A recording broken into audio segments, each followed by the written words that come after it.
So, to recap my life from the beginning, I was born to Christian parents, Southern Baptists. I was abused from birth. I was circumcised at birth. I will never know what life I could have had if my penis worked correctly. It mostly works, but I've had sex and I don't know what it's supposed to feel like. And, I don't know how much I'm missing. I don't know what primal parts of my brain are supposed to activate when things get touched. I'm not like other guys. Okay, thanks, Mom. Bad start. Bad start, actually. Also, y'all can't support children. Why are you having 3 of us? 4, but, I never met my half-brother. I don't know him. So, born into an abusive family, circumcised, genitals mutilated at birth, violently indoctrinated into their death cult. That is what Christianity is. It is a death cult to Christ, to God, whatever. It's all about lying to get your own way. Why is it a lie? Because there is no God. How do we know that? We look at the world. We look at all available evidence, all of human history. God has never, ever, once been sensed. People just talk about it. But because too many adults selfishly want to pretend that magic is real, that some higher power, whatever higher power means to them, is taking care of them in particular, because adults want to tell these comforting lies, I was abused, and there is no recourse. My parents are still telling these lies, still spreading this abuse. Kids are still having their genitals mutilated for this death cult in 2025.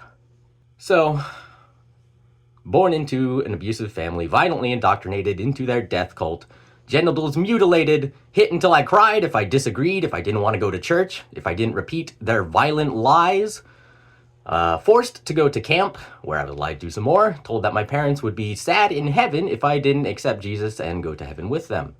So I did. I accepted Jesus to avoid making my lying, abusive parents sad. They didn't care. They checked off the list. They're like, oh good, we knew that would happen eventually. We were just going to keep mind raping our own children until they were all saved. And they lie. They lie that they gave us a choice. There was no choice. We begged them not to force us into their cult, and they said no!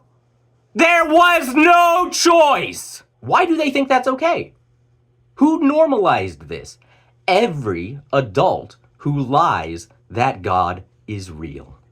And despite all of this abuse, despite this insanity being forced into my brain, I was doing okay, and I was clinging to sanity, and I was even enjoying my life. Why? Because I had the best friends in the world. I had friends who cared. Who cared? We shared love, we shared honest conversation, we shared joy, we shared fun. We were kids. We were growing up together. That's a special bond that can never be replicated. And so when I was 12 or so, we moved. We moved, and I had to leave all of my friends and my home and everything I knew behind. And I cried as soon as I heard, because I felt my life ending again. And so we moved from Texas to Oklahoma. My life was over, but I had to keep going. I didn't know what to do. I tried to make friends. I met some people. Unfortunately, I didn't realize until years later, they weren't actually my friends.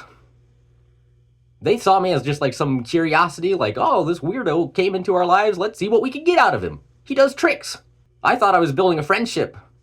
One of them was just like looking for a boyfriend, just trying to land me the whole time. Like, okay, so all this stuff that I thought we were building together was just like courtship to you, is like nothing. Now you're throwing it away and you're just gonna go fuck other dudes and like stop being a person, stop treating me as a person. Oh, okay, weird. And so I tried building a new life. I was still doing okay in school, but school was way worse. No Child Left Behind was going into effect, and I tried telling my parents, and they're like, that's not our problem, you deal with that. How? What? You're telling me to do the impossible. You're telling me to overcome challenges that I have no way to overcome because you took me from the resources that were enabling me to do that. And I told you that directly, and you told me it can't be that bad. People move all the time. Get over it. It's just your life, not ours. We don't care. And they call that love. They said be grateful. A couple years later, we move again. I barely cared. I mean, the guy was like sad. He was like, oh, I didn't get a hug before he left. And at the time, I was like, oh, dang, maybe I should have hugged him. Now, fuck you. Fuck you, Craig. I'm not your goddamn boyfriend. I'm a human being. And so we moved to Missouri, where I went to college. And my parents moved back to Texas while I was in college. So when I graduated, what are my options? The Oklahoma friends had moved to Illinois.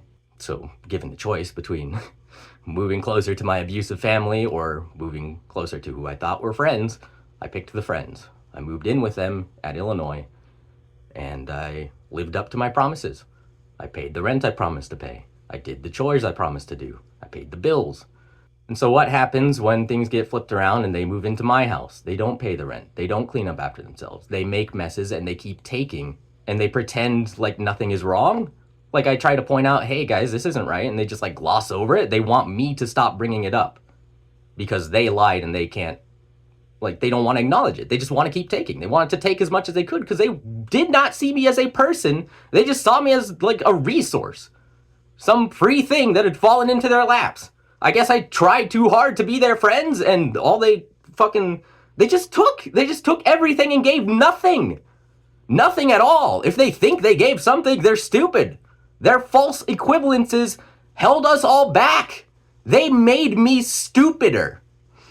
I know that sounds like a lot, but that has been the pattern since leaving Texas as a kid. I was in a good elementary school with good friends. We moved to a bad school with stupid people. I could not help but get stupider over time. Missouri was not better. College basically sealed the deal. College was monotony, tedious monotony designed to wear me out, not to teach me. Not to teach me, quite the opposite. It was designed to get me to put my head down, focus on my work, and not ask questions. And so to everyone who thinks that I chose any of my problems, may I ask you when I could have chosen anything different and what that could have been? Considering, bear this in mind, I was violently brainwashed from birth and not allowed to have my own thoughts or make any decisions. When could I have done anything to save my own life? But people are still making false equivalences. People still don't want to listen. All of our lives are connected. All of our lives depend on the truth. Children are still being abused because adults won't stop lying about God. What have you been doing this whole time? Have you been opposing them? Have you been correcting them? Or have you been trying to make peace? Have you been trying to halt discussion because you think that the illusion that we all agree is better? If that's what you've been doing, that is selfish cowardice that is killing us all. We need to get on the same page because we live on the same godless planet. My life is gone. I'm 33. I have no foundation. There's no rebuilding it. I cannot trust anybody. I cannot make friends. I am not okay. My parents are still telling the same deadly lies. If we don't stop them, they are going to kill us.